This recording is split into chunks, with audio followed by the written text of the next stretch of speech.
새벽 아직도 밝기 전에 예수께서 일어나 나가 한적한 곳으로 가사 거기서 기도하시더니,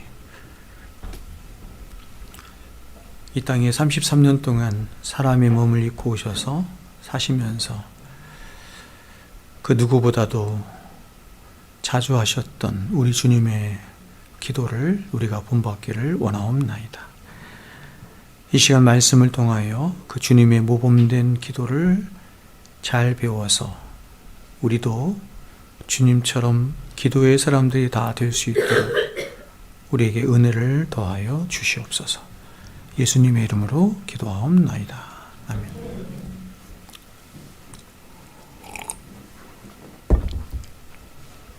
오늘도 이어서 기도에 관해서 함께 말씀을 나누도록 하겠습니다. 우리가 지난 시간에는 기도의 유익이 무엇인가, 그리고 하나님께서 우리에게 기도를 주신 가장 중요한 목적이 무엇인가 하는 것을 시편 138편 3절 말씀을 통해서 함께 배웠고, 오늘은 기도가 얼마나 중요한지, 하나님께서는 당신 독생하신 아들을 이 땅에 보내셔서 이 세상에 기도가 유일하게 필요 없는 분이 한 분이 있는데, 그분이 바로 예수님이시죠. 하나님이시기 때문에 하나님은 기도하지 않아요. 피조물이 기도하는 것이죠. 왜냐하면 하나님은 홀로 독립적으로 존재하시는 분이시고, 모든 인간들은 그 하나님을 향하여 또 하나님께로부터 오는 은혜로 말미암아 살기 때문에 모든 피조물된 자는 다 기도하는 자다, 이렇게 말할 수 있죠. 그럼에도 불구하고 하나님께서 하나님이신 독생하신 아들 예수를 이 땅에 보내셔서 기도를 하게 하심으로 기도의 모범이 어떤 것인지, 우리가 어떻게 기도를 하는 것인지 우리 주님께서 우리에게 말씀하고 있습니다. 우리는 이 세상 누구와도 비교할 수 없을 만큼 가장 능력이 있고 또 가장 영감 있고 또한 희생과 사랑과 헌신으로 충만한 삶을 사셨던 우리 주님의 이 땅에서의 33년간의 생애를 바라보면서 과연 예수님이 그러한 삶을 사실 수 있었던 비결이 무엇일까 하는 생각을 하곤 합니다. 우리가 알다시피 예수님은 비록 죄가 없으신 하나님이셨지만, 그러나 그분은 우리와 똑같은 사람이 되어 이 땅에 오셨기에 그분 또한 우리처럼 인생에 감당해야 하는 모든 연약함들을 다 짊어지신 채, 우리와 똑같아요. 우리와 똑같은 연약함들을 다 짊어지신 채 하나님 아버지의 뜻에 순종하는 삶을 사셔야만 했습니다. 어떤 면에서 하나님께서 아담에게 하셨던 그 명령과 하나님께서 둘째 아담이신 예수님에게 하신 명령, 그럼에도 불구하고 둘째 아담이신 예수님에게 하신 명령은 훨씬 더 힘든 거예요. 왜냐하면 첫째 아담과 둘째 아담은 똑같은 죄가 없는 자이기는 하지만, 첫째 아담에 비해서 둘째 아담은 우리와 똑같은 육신을 입고 있는, 첫 번째 아담에 비해서 훨씬 더 육체적으로 연약한 몸을 가지고 오신 분이시기 때문에 그렇습니다. 그렇다면 이러한 예수 그리스도의 그 고단하고 또한 온갖 고난으로 가득한 그런 연대기적인 그분의 삶에도 불구하고 그분의 모든 사랑하심과 순종하심과 그리고 헌신과 희생으로 가득한 이 세상 누구와도 비교할 수 없는 그런 가장 위대한 삶을 예수 그리스도께서 사실 수 있었던 비결이 무엇이었을까? 우리는 이러한 질문을 받을 때마다 너무나 쉽게 결론을 내리고는 합니다. 그것은 이렇게 말하는 것이에요. 지식이 부족한 사람들은 예수님은 하나님이셨으니까, 예수님은 하나님의 아들이셨으니까 이렇게 생각하는 것입니다. 그러나 이것은 성경을 모르기 때문에 그렇게 말씀하는 것이고, 제가 조금 전에 말씀드린 것처럼 예수님께서는 이 땅에서 감당하신 그 모든 그 고난의 삶과 순종의 삶은 바로 모든 구원받은 자의 대표자로 서서 감당하신 거예요. 대표자로 서서 감당하셨기 때문에 그분은 하나님이셨음에도 불구하고 사람이 되어 완전한 저와 똑같은 사람이 되어 이 땅에 오신 것이고, 그래서 저와 여러분의 대표자로 서서 똑같은 사람으로 그 모든 순종의 삶을 감당하셔야만 했던 것입니다. 그러므로 그분의 33년간의 모든 생애의 삶은 그분의 신성의 능력의 나타남으로의 어떤 감당하신 삶이 아니라 연약하기 그지없는 한 인간으로서 감당하신 그분의 생애이자 삶으로 그러한 그분의 위대하고 놀라운 삶을 살 수 있도록 한 원인이자 이유는 먼저 첫 번째는 성령의 능력으로 사신 삶이죠. 그래서 항상 예수님은 성령에 충만하여 성령의 능력으로 사셨어요. 그러나 무엇보다도 그러한 성령의 능력과 하늘의 능력을 불러오도록 한 누구보다도 자주 하셨던 기도의 삶에 그 비밀이 있었던 것입니다. 이것을 역으로 생각하면 예수 그리스도의 모든 생애 가운데 그분이 그토록 자주 하셨던 기도 생활만큼이나 하나님이신 예수님이 육신을 입고 이 땅에 오셨음을 증명해 주는 것도 없는 것이에요. 만일 그분이 육신을 입고 이 땅에 오시지 않았다고 한다면 그분은 기도를 하실 필요가 없는 거예요. 다시 말해서 예수님은 비록 하나님이셨지만, 그래서 이 세상에서 유일하게 기도가 필요 없는 유일한 분이셨지만, 그러나 그분은 저와 여러분과 똑같이 육신을 입고 이 세상에 오셨기 때문에 그분은 오직 성부 하나님을 향한 절대 의존 가운데 부어주시는 모든 하늘의 은혜와 생명과 능력만으로 당신에게 주어진 모든 십자가의 길을 걸어가실 수 있었던 것입니다. 그래서 예수님은 한없이 연약한 한 인간이 하나님 앞에 엎드려 기도하는 것과 같은 그런 동일한, 저와 여러분과 똑같은 그런 동일한 의존의 방식이죠. 의존의 방식을 취하셔서 그분이 걸어가셔야만 했던 모든 십자가의 길도 걸어가셨을 뿐만 아니라 과연 한 사람의 인간이 어떻게 사는 것이 과연 참 사람답게 사는 것이고 가치롭게 사는 것이고 능력 있게 사는 것이고 복되게 사는 것인지를 자신을 낮추시고 겸비하시는 기도의 삶을 통해서 우리들에게 그대로 보여주신 거예요. 오늘 우리가 읽은 본문의 배경이 되는 마가복음 1장의 말씀은 예수 그리스도께서 이 땅에서 과연 어떤 삶을 사셨는지 잘 보여주는 말씀이라고 할 수 있습니다. 예수님은 당신이 가시는 곳곳마다 자신에게 나오는 모든 사람들을 향해서 마음을 다해서 하나님의 나라의 복음도 가르쳐 주시고 병들어 가는 자의 병도 고쳐 주시고 또한 귀신 들린 자들의 귀신도 내어 쫓아 주시는 일을 하셨습니다. 그리고 이렇게 하루 종일 사람들을 섬기다 보니 어느덧 낮이 이게 저물 때가 된 것입니다. 예수님은 죄가 없으신 하나님이셨지만 저와 여러분과 똑같은 연약한 육신을 입고 계신 분이셨기 때문에 그렇게 바쁜 하루를 보내시고 나면 그분 역시도 우리와 똑같이 피곤하셨을 것입니다. 그런데 이렇게 날이 저물었음에도 불구하고 사람들의 발길이 끊이지를 않은 것입니다. 오늘 본문 32절을 보시면 사람들이 각색 병든 자들을 데리고 왔다 이렇게 성경이 증언하는데 얼마나 많은 사람들이 모였는가 하면 33절에 보면 온 동네가 그 문 앞에 모였다 이렇게 말을 합니다. 그러니까 수많은 사람들이 예수님이 기거하신 곳에 모였던 것이에요. 그런데 예수님 마치 자신에게 아무런 권리도 없으신 종처럼 그렇게 자신에게 나오는 자들은 누구라도 마다하지 않으시고 자신에게 오는 모든 사람들을 다 받아주시며 그들을 한량없이 사랑하여 주시는 것입니다. 그리고 그 일이 언제 끝났는지 성경에는 정확하게 기록되어 있지 않지만 아마도 저녁 늦게나 아니면 새벽까지 그 일이 지속되었을 것 같습니다. 근데 성경은 이렇게 피곤한 하루를 보내신 예수님의 다음 장면을 굉장히 놀랍게 우리에게 말씀하고 있습니다. 바로 오늘 우리가 함께 읽은 본문이 바로 그 말씀인데요. 35절에 이렇게 말합니다. 새벽 아직도 밝기 전에 예수께서 일어나 나가 한적한 곳으로 나가 거기서 기도하시더니 예수님이 언제까지 일을 하셨는지는 정확하게 알 수가 없어요. 수많은 사람들이 몰려왔기 때문에 저녁 늦게까지 일하셨는지 새벽까지 일하셨는지는 잘 모르겠습니다. 만약에 저녁 늦게까지 일하셨다고 한다면 아마도 예수님은 2-3시간도 못 주무시고 나서 아마 기도하러 가셨을 것입니다. 새벽까지 아마 예수님께서 일을 하셨다고 한다면 전혀 한 시간도 주무시지 못한 채 바로 하나님께 기도하러 가셨던 것 같습니다. 여러분, 저와 여러분의 평생에 절대로 이 말씀을 잊지 않았으면 좋겠습니다. 새벽 아직도 밝기 전에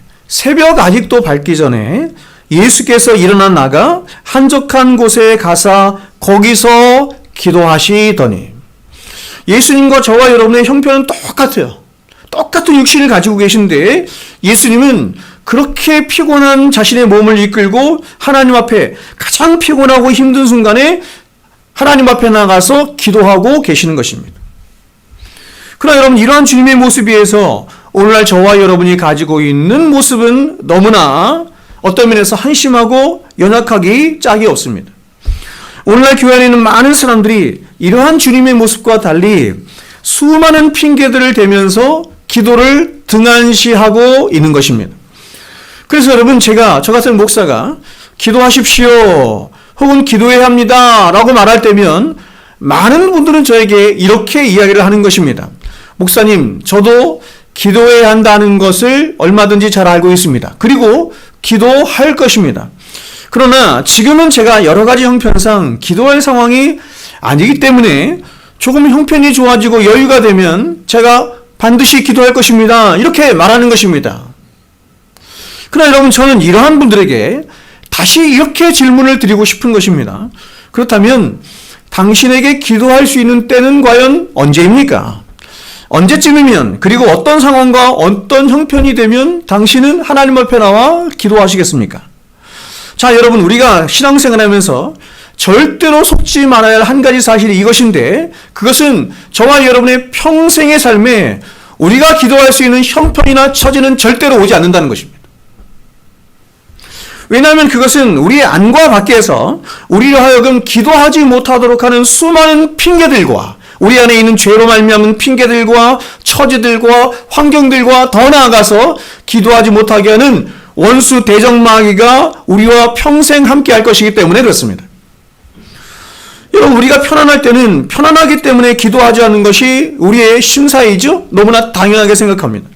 힘들 때는 힘들기 때문에 기도하지 못한다고 말하고 싶어 하도록 하는 것 또한 우리의 연약하고 악한 심사입니다. 우리의 모든 인생에 기도하지 못하도록 하는 수많은 핑계들이 우리 안과 밖에서 우리를 유혹하며 기도하지 못하도록 하는 것입니다. 그래서 우리가 고등학교 시절에는 공부를 해야 하기 때문에 기도할 수 없다라고 하는 핑계를 갖는 것이고, 대학에 들어가서는 젊음을 즐기고 또 취직 준비 때문에 기도할 수 없다라고 하는 핑계를 갖는 것이며, 그리고 결혼을 하고 나서는 가정을 들보고 이제는 자녀를 키워야 된다라고 하는 그런 핑계를 갖는 것이고, 그러면 이제 나이가 들어서는 여러분은 어떻습니까? 그때는 이렇게 말합니다. 내가 기도할 마음은 있으나 육신이 연약하여서 기도할 수가 없습니다. 이렇게 말하는 것입니다. 제 나이 때쯤 되면 이제 조금씩 접어드는 거죠. 이제 그 나이에 좀 접어드는 거예요. 제가 이렇게 새벽 기도하고 하는 것이 그렇게 힘들지가 않았어요. 어렵지가 않았어요. 근데 이제 몸도 제가 굉장히 많이 안 좋잖아요. 많이 아프고 이러다 보니까 요즘은 제가 새벽 기도하기가 굉장히 힘들어요. 점점 그렇게 될 것이에요. 나이가 들어가면 들어갈수록 더욱더 그렇게 될 것 같아요. 나이가 들어가면 들어갈수록 새벽잠이 없어서 새벽 기도를 잘할 것 같죠? 그러나 반대로 몸이 너무너무 아파. 일어나기가 너무너무 힘들어. 이렇게 어리석고 미련함이 악한 우리 인생은 우리 안팎에서 우리를 시험하고 요동하게 하는 온갖 핑계들에 끊임없이 걸려 넘어지고 또 실패하면서 일평생 하나님 앞에서 사는 그 즐거움도 모르고 그 하나님과의 교통과 사귐이 가져다주는 성도의 최고의 복락과 영광도 알지 못한 채 그저 인생 속에 쓸쓸히 늙어가고 쓸쓸히 병들어가고 그래서 쓸쓸히 죽어가는 거예요.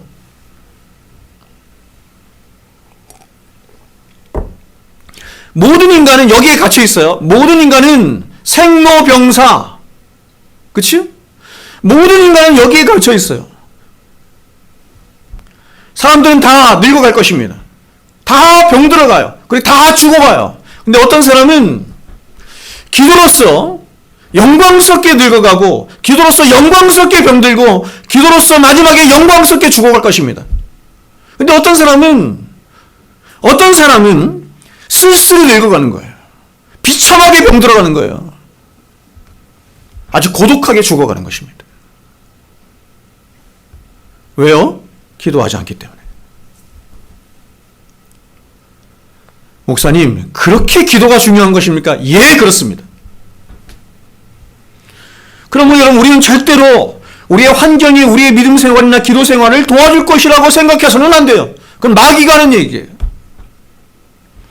역사적으로 거룩하고 견고한 기도 생활을 이어온 모든 믿음의 사람들은 자신이 처한 모든 환경과 싸워 이긴 사람들이었고, 또 자신 안에서 일어나는 모든 핑계들과 싸워 이긴 사람들이었습니다. 다시 말해서 예수님께서 우리에게 이렇게 말씀하셨죠. 세월을 아끼라, 때가 악하니라. 세월을 아끼라, 때가 악하니라. 때가 악하니라 라고 하는 말은 너희로 하여금 바르게 신앙생활하고 기도할 수 있는 여유를 세상이 절대 주지 않을 거야, 이렇게 말하는 거예요. 그러므로 어떻게 하라는 것입니까? 세월을 아끼라, 이렇게 말하는 것입니다.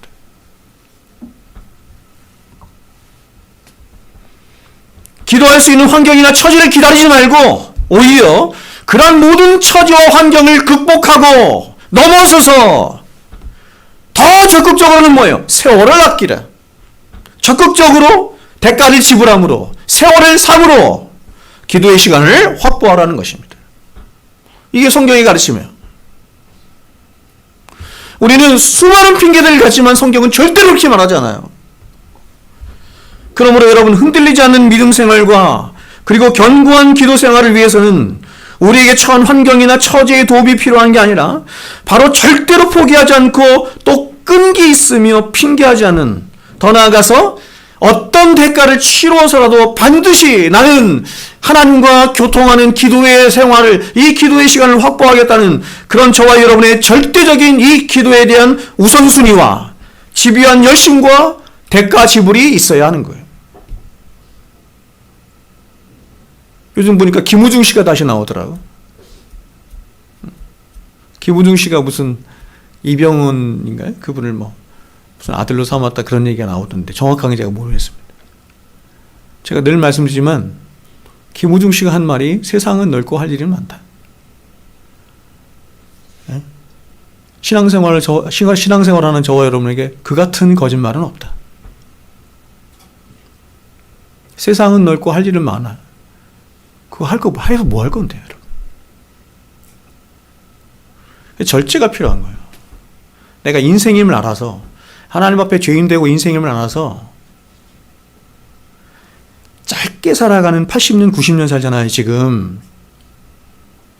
모세는 사람의 연수가 70이요 강건한 80이라도 말했지만 좋습니다. 100세 시대 살아간다고 해봅시다. 짧은 100년 동안 잠시 살아가는 안개와도 같은, 성경은 안개와도 같다고 하잖아요. 그렇죠? 미스트. 이런 인생을 어떻게 여러분 살아갈 것인가 하는 고민이 있어야 되는 것이. 조금 더 덜 성공하고 조금 덜 돈 벌고 더 가치 있고 영광스러운 일에 여러분의 시간을 사야 하는 거예요. 사야. 대가를 지불해야 하는 거예요. 내가 하고 싶은 거 다 하면서, 해야 할 것 다 하면서 신앙생활을 할 수 있다? 불가능해요. 원래 사람들은 그렇게 신앙생활을 하더라고요. 그렇게 신앙생활해서 신앙생활을 어떻게 바르게 해요, 여러분?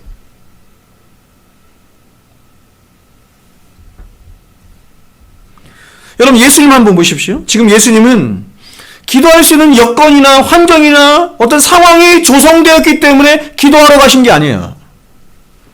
그분의 모든 생애와 하나님을 만나 그분께 아뢰고 교통하는 그런 기도의 시간이야말로 그분께 있어서 최고의 영광스러운 시간이었고 최고의 우선순위였기 때문에 예수님은 그 모든 어렵고 힘든 상황들을 이겨내시고 극복하시고 어떤 면에서 대가도 지불하시고 기도의 자리로 나아가신 거예요.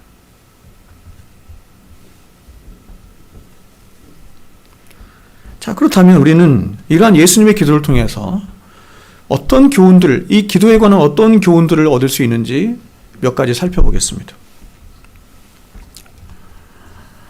가장 먼저 우리는 예수님의 기도가 당신 자신을 위한 기도가 아니라 하나님의 나라와 하나님의 의와 하나님의 뜻을 이루기 위한 기도였을 뿐만 아니라 더 나아가서 저와 여러분의 구원을 위한 기도였다라고 하는 사실을 깨닫게 됩니다. 자, 여러분, 제가 존경하는 목사님이 말씀하셨던 것처럼 예수님의 모든 생애는 한마디로 이렇게 말을 했어요. 액체의 생애이셨다. 이렇게 말했어요. 액체의 생애이셨다. 사람에게서 나오는 액체가 있어요. 어떤 액체가 있어요? 피와 눈물과 땀이 있지요. 피와 눈물과 땀이 있습니다. 근데 예수님은 33년 동안 생애를 사시면서 모든 피를 다 쏟으시고 물과 또한 땀과 그렇죠? 눈물을 다 쏟으셨는데 그 모든 것들을 누구를 위해서 쏟으셨냐면 저와 여러분을 위해서 쏟으셨어요. 저와 여러분도 때로는 피를 흘리죠. 때로는 눈물을 흘리죠. 때로는 땀을 흘리죠. 다 누구를 위해서 합니까? 나를 위해서 합니다.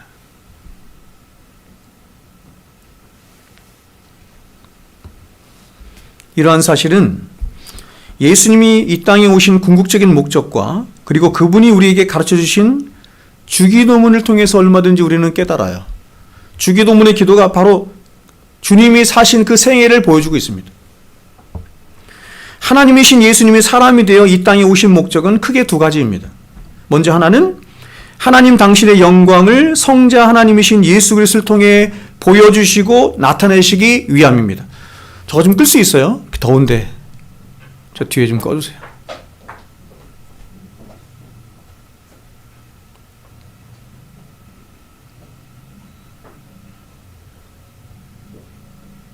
예배드리고 말씀을 들을 때는 좀 시원하게 해야 합니다.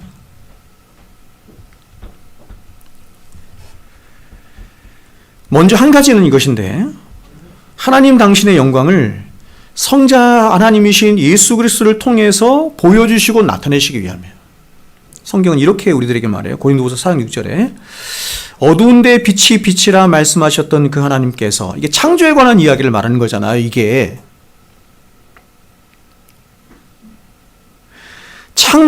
창조에 하나님의 빛이 드러났다 이렇게 말하는 거거든요. 그러니까 여러분, 세상에 있는 모든 창조물들은 왜 창조된 거예요? 하나님의 영광의 빛을 자신의 존재 안에서 드러내고 나타내시기 위해서 하나님이 창조하셨다 이렇게 말하는 거예요. 이것처럼 그 하나님께서 예수 그리스도의 얼굴에 있는 하나님의 영광을 아는 빛을 우리 마음에 비추시니라. 더 확실한 하나님의 영광의 비추심이 있는데 그 빛을 누구를 통해서? 예수 그리스도를 통해서 나타내셨다 이렇게. 그래서 이것을 요한복음 1장 14절에서는 이렇게 말했어요. 말씀이 육신이 되어 우리 가운데 거하시며, 말씀이신 예수님이 육신이 되어서 우리 가운데 거하심에 우리가 그의 영광을 봐요. 그의 영광을 보니 아버지의 독생자의 영광이여 은혜와 진리가 충만하더라. 독생하신 하나님이신 예수 그리스도를 통해서 하나님의 영광을 본다는 거예요.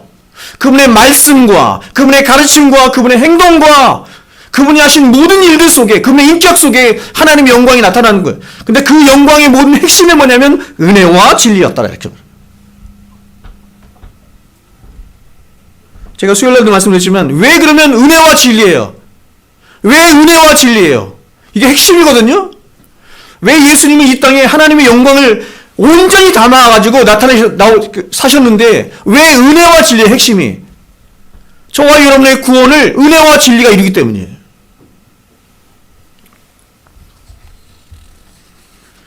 그러므로 예수 그리스도의 모든 생애와 그분의 가르침과 그분의 십자가에서 죽으심과 그리고 부활하심과 그리고 이 모든 일을 통해서 이루신 인류의 구속사건, 이것은 하나님이 어떠한 분이신가 하는 것을 나타내는 거예요. 하나님의 그 풍성하신 사랑하심과 긍휼하심과 공의와 그 영원하심과 이 모든 것들을 인류를 구원하시는 구속사건에 예수님이 33년간 사신 모든 생애 속에 담아서 우리들에게 하나님이 누구신가 하는 것을 찬란하게 나타내는 거예요. 그래서 주님이 이 땅에 사시는 동안 그분이 자신이 하나님이셨음에도 불구하고 오직 성부 하나님께만 철저히 순종하는 삶을 사셨을 뿐만 아니라 오직 하나님께서 하라 하시는 말씀만 하셨고, 무엇보다 그런 하나님의 뜻에 철저히 순종하시는 삶을 사시기 위해서 예수님이 취하신 방법이 뭐냐면 바로 기도였다는 겁니다. 기도를 최우선순위에 두신 거예요. 이러한 삶을 사시기 위해서.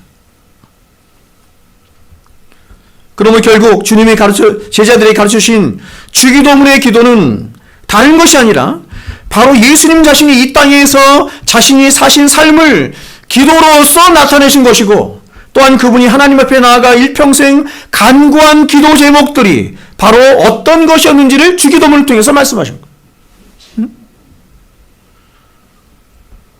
예수님이 제자들을 위해서 제자들 선택하실 때도 밤이 맞도록 기도하셨잖아요. 밤이나 낮이나 어디에서나 예수님이 기도하셨는데 그 모든 기도가 다 무엇을 위한 것이냐면 주기도문하고 딱 닮은 거예요. 그리고 그분은 그렇게 사셨어요. 그러므로 누가 과연 자신의 삶에 기도를 최우선순위에 놓으며 사는 사람인가 하면 바로 이렇게 예수님처럼 하나님을 사랑함으로, 하나님을 사랑하는 자가 기도할 수 있는 거예요. 하나님을 사랑함으로 그 하나님의 이름의 영광이 높여지기를 원하는 것과 그분의 나라가 임하기를 원하는 것과 그리고 그분의 뜻이 이루어지기를 원하는 것을 자신의 삶의 최고의 목표이자 궁극적인 목표로 삼는 자가 하나님 앞에 나가서 예수님처럼 그렇게 주기도문의 기도를 할 수 있는 거죠.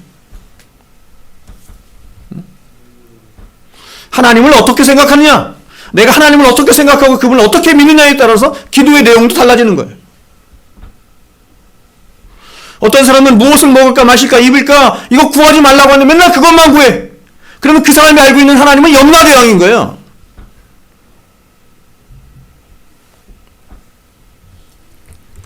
이러한 삶은 자신을 부인하지 않은 채로는, 그리고 하나님을 사랑하지 않은 채로는 절대로 불가능해요. 이렇게 주님처럼 살아가는 삶은 우리는 자신을 부인하지 않고 하나님을 사랑하지 않은 채로는 불가능한데, 근데 그렇게 자신을 부인하게 하고 하나님을 사랑하도록 하는 하나님이 우리에게 주신 가장 숭엄한 자리이자 경건을 이루는 자리가 바로 기도의 자리인 것입니다. 그렇지 않아요? 잘 생각해 보세요. 두 번째, 예수님이 이 땅에 오신 목적은 바로 하나님이 지으신 인간이 어떻게 하나님 앞에 참 사람답게 살 수 있는지를 몸소 보여주시기 위함입니다. 예수님은 우리를 죄에서 우리를 구원하시기 위해서 이 땅에 오신 것도 있지만, 또 다른 하나는 뭐냐면 사람이란 과연 하나님 앞에 어떻게 살아야 하는지를 몸소 모범으로 보여주신 거예요. 예수님은 당신이 사신 이 땅의 33년간의 생애를 통해서 하나님의 형상이 입혀진 인간이 과연 어떻게 사는 것이 참 사람답게 사는 것이고 복되게 사는 것이고 가치 있게 사는 것인지를 예수님 그분의 33년간의 생애를 통해서 몸소 보여주신 것입니다. 그리고 그렇게 사람답게 살 수 있도록 하는 근본에 바로 이 기도가 있다고 하는 것을 주님이 당신 스스로가 몸소 보여주신 기도 생활을 통해서 말씀하고 있는 거예요. 그러므로 여러분, 예수님이 이 땅에서 몸소 보여주신 기도의 삶은 바로 이 세상 누구라도 기도 없이는 살 수 없을 뿐만 아니라 또한 하나님 앞에 엎드린 채 하나님을 의지하며 살아가는 기도하는 삶이야말로 얼마나 사람을 복되게 하는가, 얼마나 사람을 사람답게 하는가, 얼마나 가장 진실하며 가장 숭엄하게 하는 삶인가 하는 것을 나타내는 거예요. 이것을 역으로 말하면 기도하며 살지 않는 삶이라는 것은 하나님과의 절대 의존의 관계 가운데 있는 인간이 그런 자신의 신분과 위치를 벗어나서 살겠다고 하는 간접적인 불신앙의 표현인 것입니다. 제가 지난 시간에도 말씀드렸지만 사람들은 형편이 되면 기도할 수도 있고 기도하지 않을 수도 있고 이렇게 생각하는 사람이 있는 것 같아요. 사무엘이 말했던 것처럼 기도하지 않는 것 자체가 죄예요.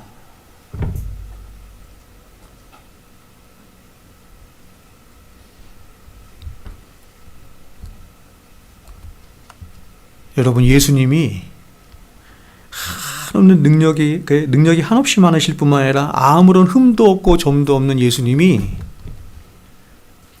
이 땅에서의 33년간의 생애를 기도로서 사셨다고 한다면 죄를 먹고 마시며 죄 가운데 살아가는 저와 여러분은 말할 것도 없는 거예요. 성경이 말씀하는 참되고 진실한 성도의 삶은 기도의 의미가 뭔데요? 기도의 궁극적인 의미가 뭔데요? 하나님은 하나님이시고 나는 죄인이고 피조물, 이거 아니에요. 그래서 기도하지 않고는 그런 삶을 살 수가 없는 거예요, 여러분.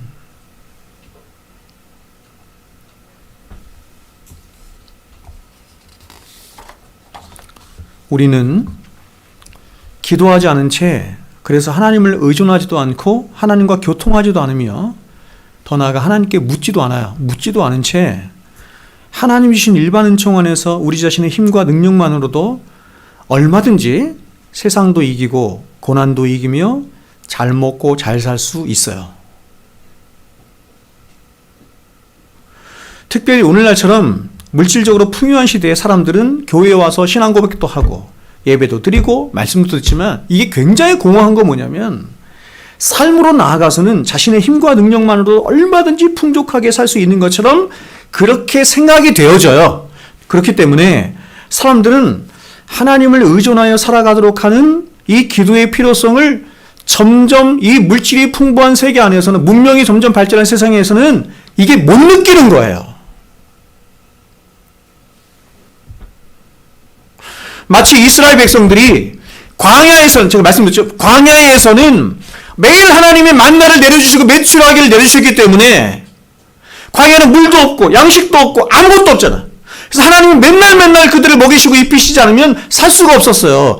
그래서 모든 것이 하나님의 은혜구나 이렇게 생각했는데 그들이 가나안 땅에 들어가자마자 이게 완전히 바뀌었어요. 왜냐하면 자신들의 힘으로 열심히 농사를 지어야 살 수 있었기 때문에. 그래서 이스라엘 백성이 오해하는 것이 뭐냐면 우리의 하나님은, 광야에서의 하나님은 하나님이신데 이 가나안 땅에서의 하나님은 아니신가 보다. 그래서 이 가나안에서 잘 살기 위해서는 가나안의 신을 찾아가야 되는구나. 그래서 바알에게 간 거예요.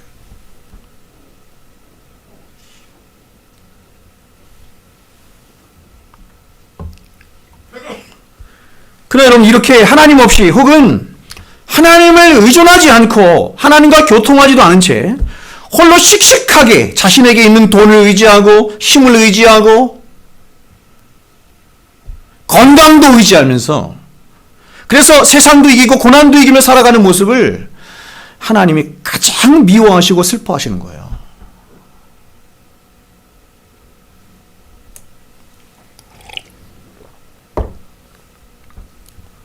자, 여러분, 하나님이 창조하신 최고의 걸작품은 단연 인간입니다. 비교할 수가 없어요.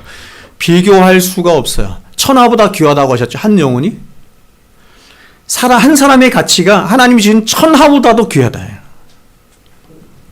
그러나 그러한 인간이 그 자체만으로 최고의 걸작품이 될 수 있는 것은 아닙니다. 인간이 창조의 꽃이 되고 또 모든 창조의 완성을 이룰 수 있는 이유는 바로 인간이 하나님과의 가장 바른 관계인 절대의존의 관계에 있을 때에만 그럴 수 있는 것입니다. 성경이 하나님이 인간을 지으시되, 보세요, 선을 위하여 지으셨다. 오늘 찬양에도 그거 불렀잖아요.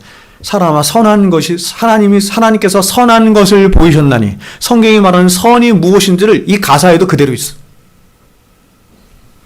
하나님이 에베소에 말씀하는 것처럼 사람을 선을 위하여 지으셨대요. 선을 위하여 지으셨다라고 할 때 그 선이 어떤 거냐면 바로 하나님과의 절대의존의 관계에 놓인 어떤 상태를 이렇게 성경이 말하는 거예요.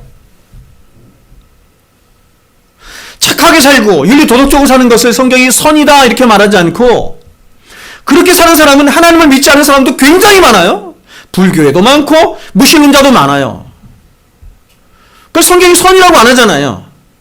성경이 말씀하는 선의 개념은 뭐냐면 하나님과의 절대의존의 바른 관계 가운데 있는 어떤 상태를 말하는 거예요. 그런 상태 속에서 그 존재가 어떤 살아가는 방식을 말하는 거죠.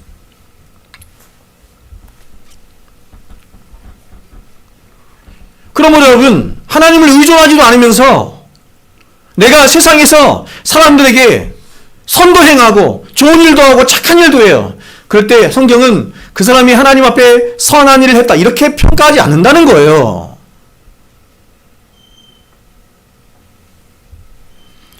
그러므로 기독교 신앙이 추구하는 가장 본질적인 목적이 여기 있는데 그것은 뭐냐면 하나님이 저와 여러분을 창조하시고 구원하시고 부르신 가장 본질적이고 1차적인 목적은 바로 저와 여러분을 하나님 당신의 어떤 위대한 일에 동참하게 하고 또 누구라도 인정할 만한 어떤 위대한 일을 하도록 그렇게 하나님이 저와 여러분을 구원하시고 부르신 것이 아니라 바로 하나님을 향한 절대 의존, 가장 순수하고 절대적인 의존의 관계 가운데 있는 바로 그분을 의존하고 그분만을 소망하며 그분만을 사랑하도록 하는 그런 절대 의존의 관계 가운데 돌아오도록 하는데 그러한 삶을 살도록 하는데 기독교 신앙의 목적이 있는 거예요.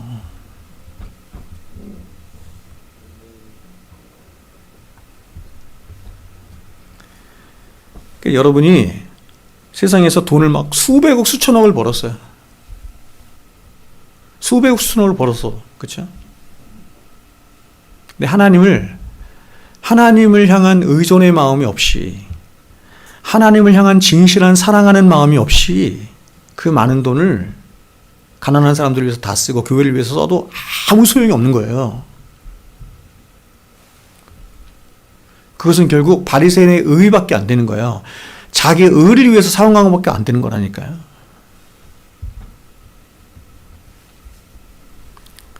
그러므로 저와 여러분의 성화의 삶이 깊어져 가면 갈수록 또한 말씀에 대한 깊이가 깊어져 가면 갈수록 그래서 하나님을 향한 사랑과 목마름이 깊어져 가면 갈수록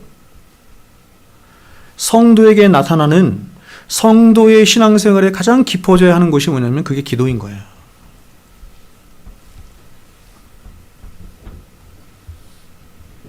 성도는 생각해요. 어떻게 생각하냐면 내가 평소에 살아가는 모든 나의 삶이 모든 일상에서의 영적인 싸움이 기도의 자리에서 시작이 되고 기도의 자리에서 끝난다는 것을 생각하는 거예요. 자, 두 번째로 오늘 본문을 통해 보여주신 우리 주님의 기도의 모범을 통해서 기도의 시간 그리고 기도의 장소 이런 것들을 함께 살펴보겠습니다. 오늘 말씀은 예수님이 기도하러 가신 시간을 이렇게 우리들에게 말하고 있습니다. 새벽 아직 밝기도 전에 이렇게 말해요. 이것은 누가 봐도 아직 어둠이 사라지지 않은 이른 새벽 시간이라고 하는 것을 우리가 알 수 있습니다. 주님은 어둠이 가시지 않은 가장 이른 새벽 시간에 기도하러 가신 것입니다. 자, 여러분 우리는 주님이 새벽에 기도하러 가신 것만 가지고 이 본문만 가지고 기도는 항상 새벽에 기도해야 합니다 라고 이렇게 일반적으로 단정 지어서는 절대로 안 됩니다.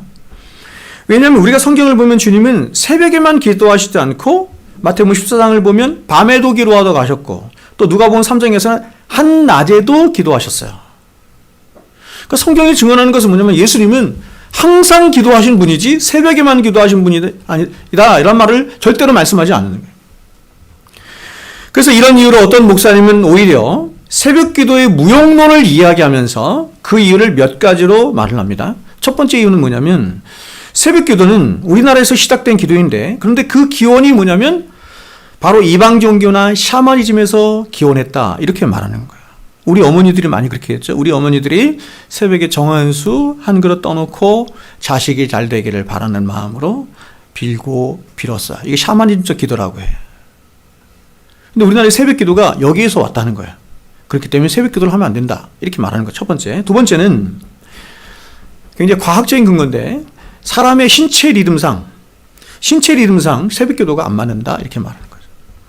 하나님은 사람으로 하여금 저녁에 자고 아침에 일어나서 낮에 일하도록 그렇게 우리의 신체의 리듬을 하나님께서 정하셨는데 새벽에 일어나 기도하라라고 하는 것은 그러한 하나님 정하신 신체 리듬을 깨는 것이므로 새벽 기도를 하면 안 된다 이렇게 말하는 거예요.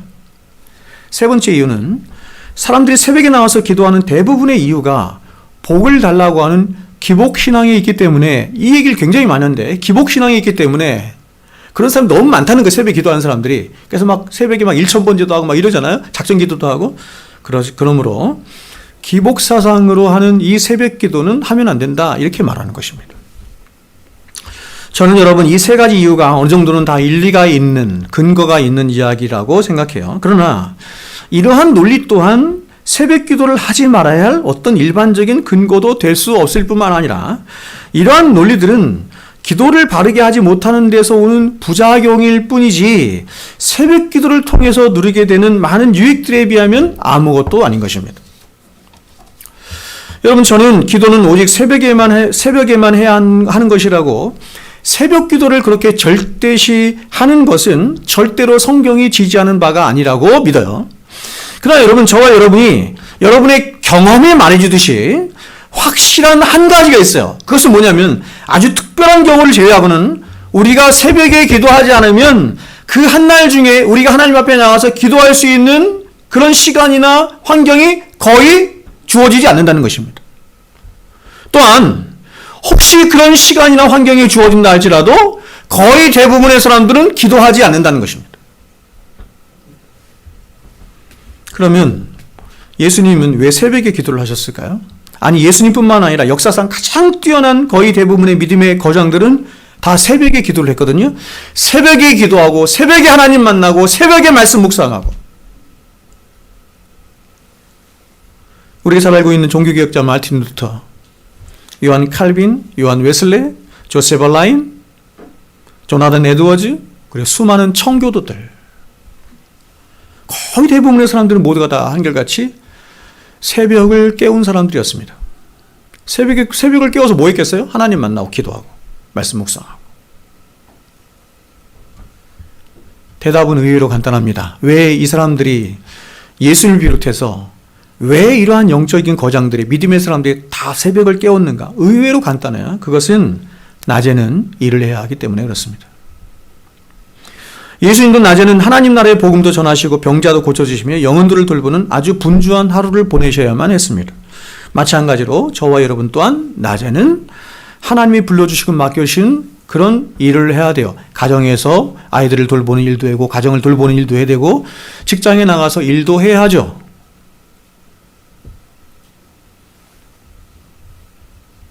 물론 여러분, 우리는 저녁 퇴근 시간에 교회에 와서 기도할 수 있고, 짬을 내서 점심시간에 아무도 없는 사무실에서 홀로 기도할 수도 있습니다. 지극히 드문 경우지만. 제가 어릴 적에는 드물지 않았어요. 이런 게 드물지 않았어요. 제가 어릴 적에는 정말 저녁 8시, 9시만 되면 퇴근하고 와서 교회에서 기도하는 사람들이 굉장히 많았어요. 제가 청년부에 있을 때는 청직이라고 해서 그 사람들이 함께 모여서 7명, 8명씩 함께 모여서 그날 위해서 함께 나누고 기도하는 시간이 항상 있었어요. 그리고 사람마다 생리적인 이 사이클이 다르기 때문에 이른 새벽에 일어나서 기도하는 것이 어려운 사람도 물론 있습니다. 그러나 여러분, 제가 여기서 말씀드리고 싶은 것은, 아무리 우리가 세상에서 분주한 삶을 살고 있고 바쁜 삶을 살고 있고 또 해야 할 일이 많은 일이 있다 할지라도 우리는 반드시 기도를 해야 돼요. 여긴 동의가 돼요?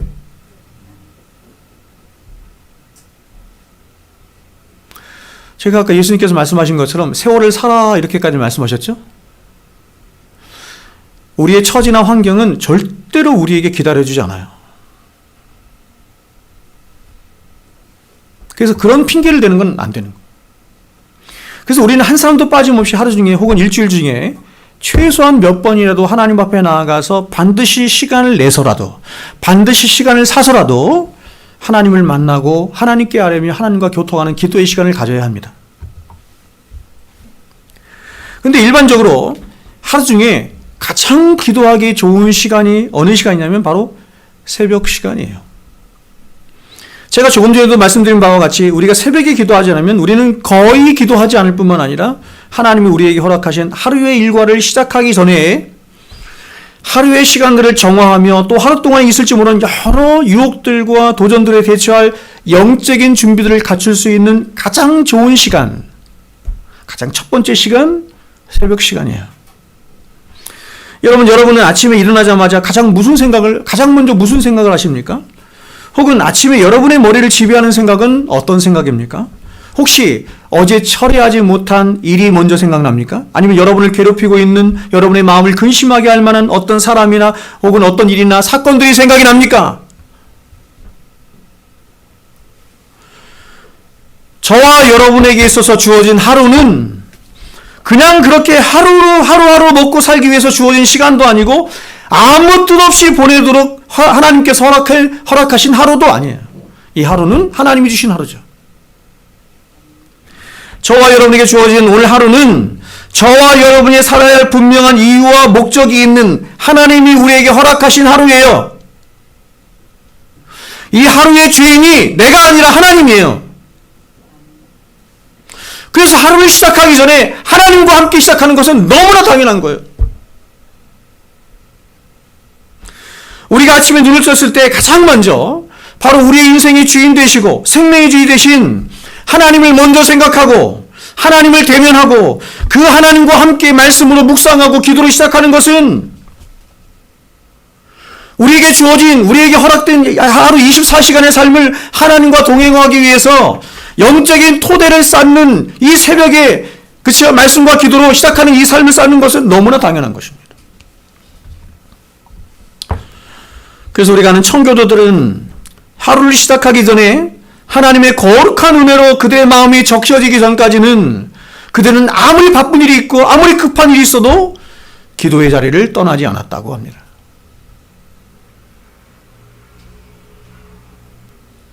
왜요? 이유가 뭐죠?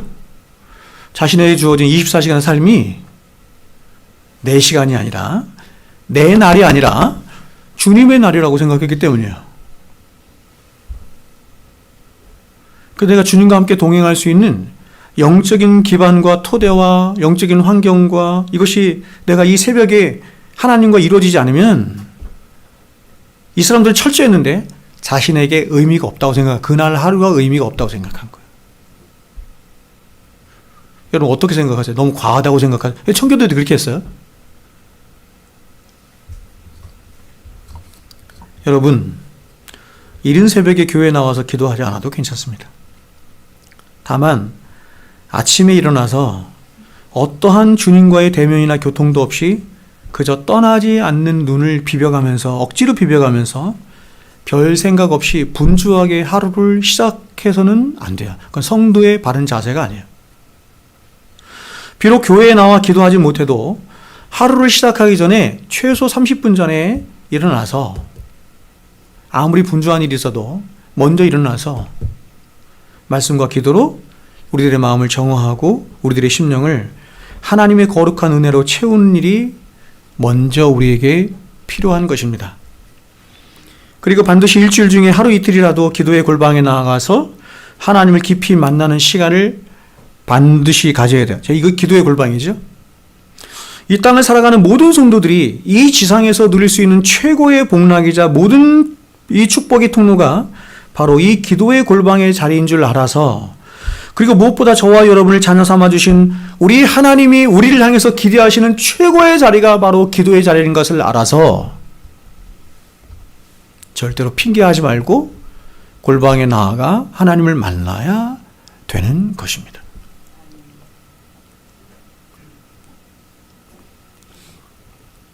여러분은 주님을 사랑하세요?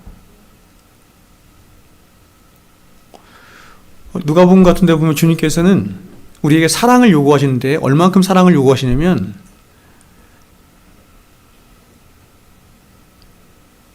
남편도 안 된대요. 아내도 안 된대요. 자식도 안 된대요. 우리는 대부분 여기서 넘어지지만 우리 주님은 얼마나 욕심이 많으시냐면 안 된대요. 세상에 어떤 대상도 어떤 것도 어떤 존재도 안 된다. 하나님을 가장 사랑하기를 원하신다.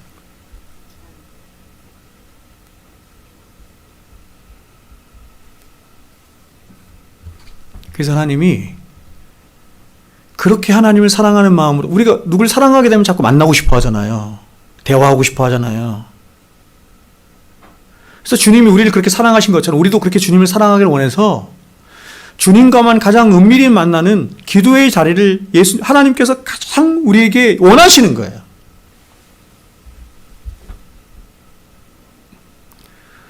근데 여러분 제가 말씀드린 것처럼 그 기도의 자리가 만일 여러분에게 1시간, 2시간 기도하는 자리가 어색하다면 여러분 주님을 사랑한다는 그 사랑의 고백은 과연 뭡니까?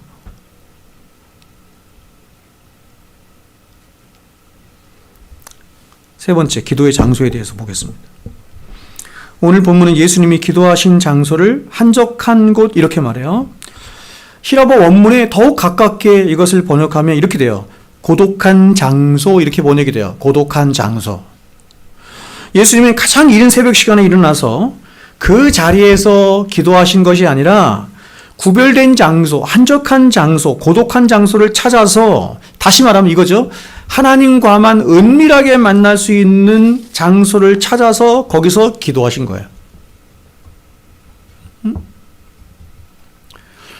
여러분의 집에 혹시 남는 방이 있으면 좋을 것 같아요.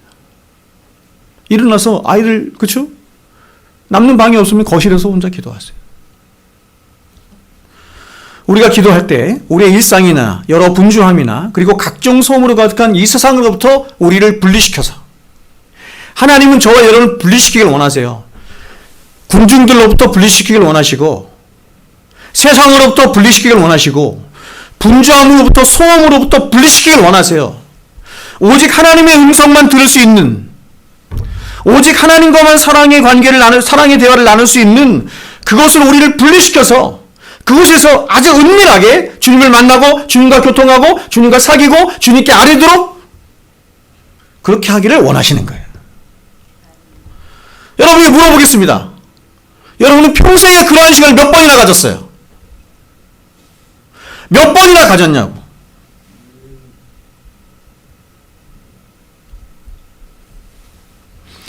저는 여러분 예수님 앞에 가는 그 순간까지, 마지막 예수님 오시는, 그쵸? 예수님 앞에 가는 그 순간까지 이 땅에서 이러한 골방을 한 번도 가져보지 못한 채 주님 앞에 서는 사람들이 부지기수로 있을 것이라고 저는 생각해요. 기도하지 않아요. 단순히 5분, 10분 이렇게 기도하는 건 있어도 골방에서 기도하지 않아요. 그래서 신앙이 실제적이 되지 못하는 거예요. 하나님과 교통하고 하나님과 함께 이 실제적이 되지 못하는 거예요. 오죽하면 여러분 기도에 대해서 말씀하시는 마태복음 6장 6절에서 주님이 이렇게 말씀하신 것 아닙니까? 지난 시간에 말씀드렸죠. 너는 기도할 때 네 골방에 들어가 문을 닫고 은밀한 중에 계신 내 아버지께 기도하라.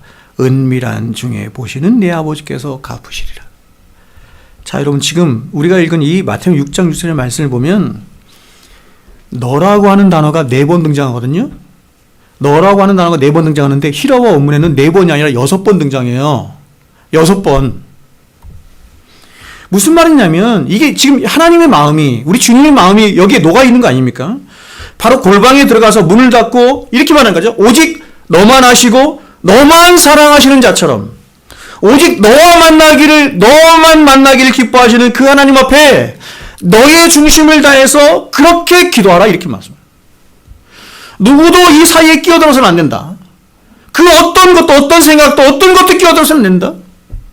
은밀한 중에 계신 아버지께 나아가서 그 하나님과 교통해라. 그런 은밀한 중에 계신 내 아버지께서 반드시 갚아주시리라. 하나님이 이 기도를 이렇게 은밀하게 하는, 자신과만 은밀하게 하는 기도를 얼마나 기뻐하시는지 약속하시죠? 반드시 갚아줄 거야. 내가 반드시 갚아줄 거야. 나는 하나님이야. 한 가지만 더 말씀드리고 오늘 말씀 마치겠습니다. 그건 기도할 때 우리의 마음의 준비인데요. 기도란 우리의 마음속의 생각을, 자 보세요.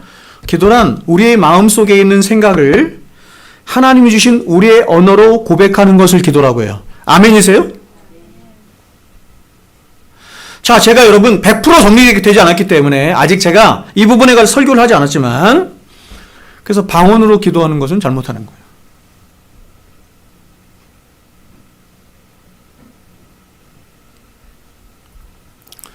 기독교 신앙에 굉장히 중요한 것 중에 하나가, 제가 성경 공부 시간에 말씀드렸지만 명료성이에요. 명료성. 하나님은 우리에게 눈을 찔끔 가지면서 내 뜻 알지? 내 마음 알지? 이렇게 말씀 안 하세요. 하나님은 명료하게 하나님이 누구신지를 말씀하시고, 하나님은 명료하게 당신의 뜻이 무엇인지를 우리에게 말씀하세요. 그러면 여러분, 하나님이 우리에게 명료하게 말씀하시기 위해서 어떻게 하셔야만 해요? 어떻게? 무슨 방법을 통해서? 말씀을 통해서, 언어를 통해서. 맞습니까? 기독교 신앙은 그래서 다 말씀이에요. 기독교 신앙의 핵심은 말씀이에요. 하나님은 말씀을 통해서만 우리와 관계하시고 말씀을 통해서만 우리에게 대화하시고 하세요. 우리 또한 하나님과 관계할 때 어떻게 하길 원하시냐면 명료하게 하길 원하세요. 나도 알지 못하는 방언으로 말씀하길 원하지 않으세요. 하나님이 우리에게 주신 생각을 가지고 이성과 오성을 가지고 우리에게 주신 명료한 언어를 가지고 하나님께 명료하게 말씀하길 원하세요.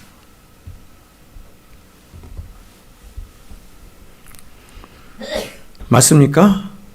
그러므로 우리의 마음속에 무엇이 담겨 있는가 하는 것이 기도의 승패를 좌우해요. 가장 중요한 요소입니다. 그래서 우리의 마음속에 예를 들어서 세상에 더러운 찌끼들이 가득 차 있으면 그 기도의 우물에서 퍼올려지는 것도 다 우물이지. 여러분, 어떤 분은 새벽에 기도의 자리에 나오지만 거의 기도다운 기도를 하지 못하는 분들이 있어요. 왜 그러냐면 그것은 그분의 마음에 온갖 세상의 염려와 근심과 더러운 찌꺼기들이 가득 담겨 있기 때문이에요. 그래서 이분은 보세요. 시간도 구별되어 있고 장소도 구별되어 있는데 마음이 구별되어 있지 못하네요. 마음이 구별되어 있지 못하므로 기도를 해도 세상의 온갖 잡동사이들만 마음속에서 요동할 뿐 하나님의 은혜가 자리 잡을 틈이 없는 거예요.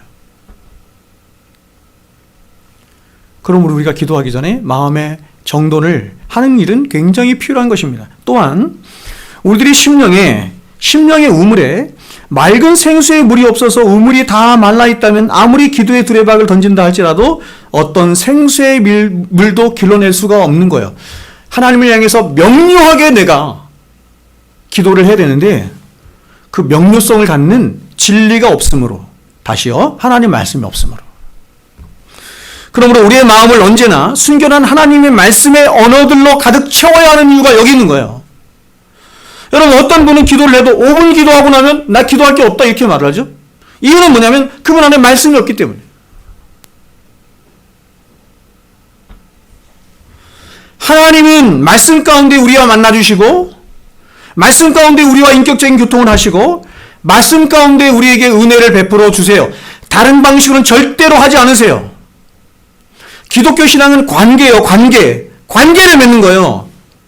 죄는 뭐냐면 관계를 깨뜨리는 거거든요. 예수님이 이 땅에 오셔서 하나님과 우리와 끊어진 관계를 다시 맺어주는 거예요. 관계. 그럼 그 관계는 무엇을 통해서 형성되느냐? 언어예요. 언어. 말씀. 명료한 말씀. 그래서 말씀이 없으면 우리는 하나님과 교통할 수도 없을 뿐만 아니라 기도도 할 수 없네? 예수님께서 우리에게 기도를 가르쳐 주시죠. 너희는 보세요. 이렇게 기도하라. 이렇게 기도하라. 너희 마음대로, 너희 마음속에서 우러나는 것대로 기도하지 말고. 그건 이방인들이 하는 기도잖아. 그렇게 기도하면 안 돼. 어떻게 기도하라는 거예요? 말씀으로 기도하라는 것입니다. 이렇게 기도하라 하시면서 말씀으로 하는 기도를 가르쳐 주시는 거예요. 하나님이 어떤 분이시고 너는 누구이길래 하나님 앞에 어떻게 기도해야 되는지를 보여주시는 거죠. 그게 7가지 아니에요. 주기도문의 7가지. 그러므로 말씀을 늘 우리의 심령 안에 풍성히 담아 그 말씀을 묵상하는 일이 있어야 우리의 기도가 더욱더 깊어지고 더욱더 실제적이 되고 하나님과 인격적인 교통이 그제서야 가능해지는 거예요. 여러분, 지금 제가 여러분에게 드리는 이 말씀이 잘 마음에 와닿지 않는 것은 이런 기도를 해본 적이 없기 때문에 그래요. 이걸 묵상기도라 그래. 전통적으로 기독교 신앙이 갖고 있는 기도는 묵상기도예요. 여기 한 가지만 더 제가 말씀드리겠습니다. 그것은 우리가 기도를 할 때 중심을 다해서 기도를 해야 한다는 것입니다. 우리가 중심을 다하고 마음을 다하는 기도를 하지 않으면 우리 안에 아무리 풍성한 말씀이 있다 할지라도 그 말씀은 그저 우리의 입술에서만 맴돌고 뜻없이, 그쵸? 공허한 기도가 될 뿐이에요. 그러므로 뜻없이 드리는 수만 마디의 청산유수 같은 기도보다는 우리의 마음을 다하고 전심을 다해 드리는 한마디의 기도가 하나님께 더 큰 감동을 주는 것입니다. 제가 1부 때도 잠깐 말씀 좀 줘보세요. 저에게 지금 기도해야 하는 기도 제목이 있어요. 제 기도 제목이에요.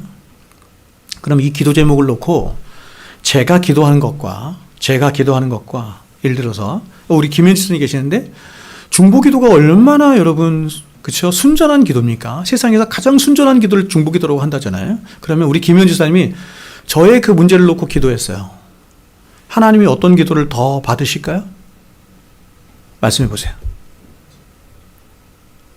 중보 기도가 가장 순전한 기도예요. 그러면 김현지 선생님이 저의 필요를 보시면서 저를 위해서 기도하는 것과 제가 제 필요를 보면서 하나님 앞에 기도하는 것과 하나님이 더 잘 받아주시고 기뻐하시는 기도는 어떤 기도일까요? 예? 제가 저를 위해서 기도하는 거예요. 이유는 여기 있습니다. 이유는 바로 여기 있어요. 그것은 뭐냐면 아무리 김현지 사님이 중보 기도를 저를 위해서 한다 할지라도 제가 저를 위해서 마음을 쏟는 것만큼 쏟지 않아요. 수백 명이 저를 위해서 기도하는 것보다 그래서 하나님은 내가 나의 문제를 놓고 하나님 앞에 중심을 다해서 힘을 다해서 기도하는 것을 더 기뻐하세요. 아시겠어요? 그래서 아무리 많은 사람들이 나를 위해서 기도하는 기도가 있다 할지라도 더 중요한 기도는 내가 하나님 앞에 나가서 하나님과 교통하며 마음과 중심을 다해서 기도하는 거예요.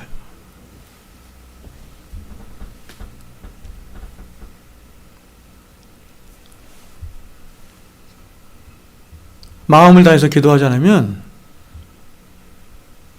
아무리 하나님의 말씀이 우리 안에 있어도 이게 입술에서 맴돌아요. 허공을 치는 거예요.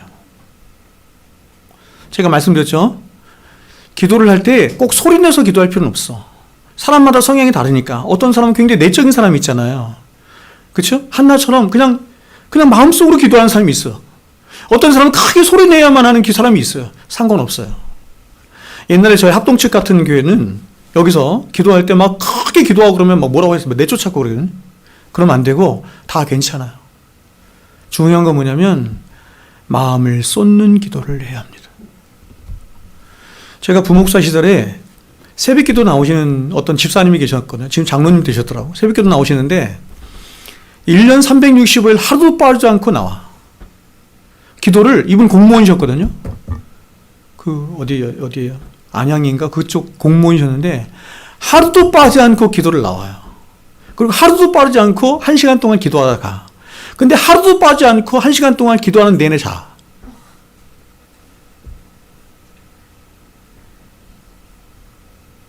목사님 설교 끝나고 딱 말씀 시작되면 바로 자.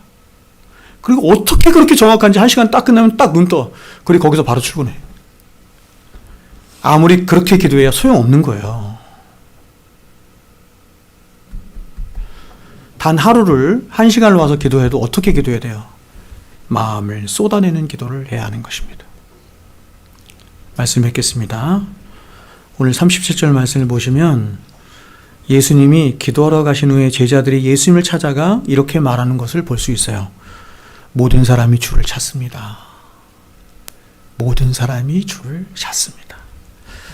여러분, 예수님은 하나님이 주시는 은혜와 능력으로 늘 충만한 삶을 사셨고 그렇게 예수님의 주변은 언제나 예수님을 찾는 사람들로 북적거렸습니다.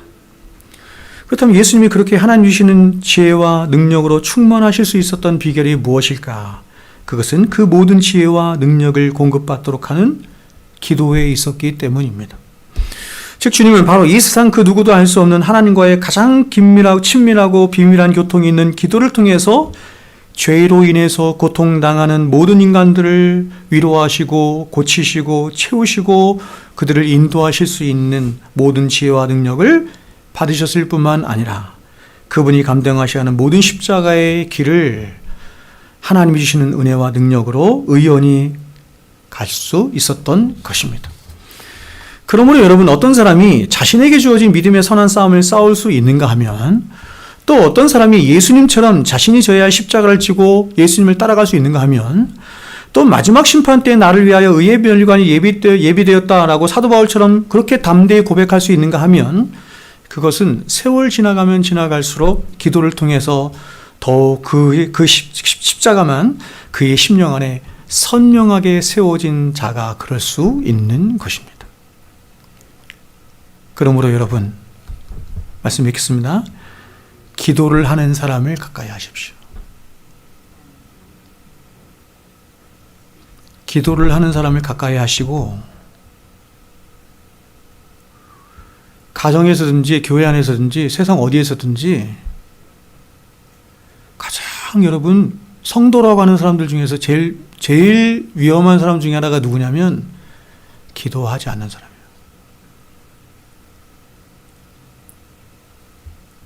겉으로 볼 때는 굉장히 핍절한 것 같고 연약한 것 같지만 기도하지 않는 사람은 하나님이 그를 붙드시고 굉장히 강해요. 무엇보다 여러분이 기도하는 사람이 되어서 오늘 우리 주님처럼 많은 사람이 주님을 찾습니다 라고 하는 고백들이 우리에게 있었으면 좋겠습니다. 바라긴 여러분, 여러분의 작은 머리와 여러분의 재능과 실력으로 여러분의 인생을 채워나가는 그런 어리석은 자가 되지 마시고 여러분의 모든 불확실한 모든 미래를 가장 확실하신 하나님께 맡기며 그렇게 하나님과 동행하며 하나님과 함께 살아가시는 기도하는 성도들 다 되시기를 주의 이름으로 축원드립니다. 기도하겠습니다.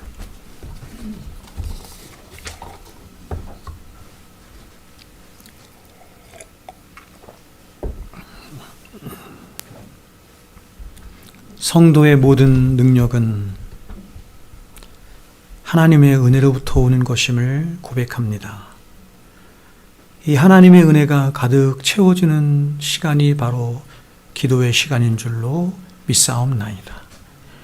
하나님은 그 은혜의 풍성함을 우리에게 주시려고 바로 이 기도의 자리를 우리에게 허락하여 주셨사오니 어리석게 하나님 다른 곳에 가서 기웃거리지 않게 도와주시고 바로 천지만물을 지으시고 우리를 구원하신 이 세상 누구와도 비교할 수 없는 하나님을 만나는 기도의 자리에 나가서 우리의 모든 인생의 문제들을 다 아뢰고 그래서 그 주님과 교통하며 주님께서 주시는 은혜로 우리 자신을 무장하며 살아가는 복되고 영광스러운 성도들 다 되게 우리를 축복하여 주시옵소서.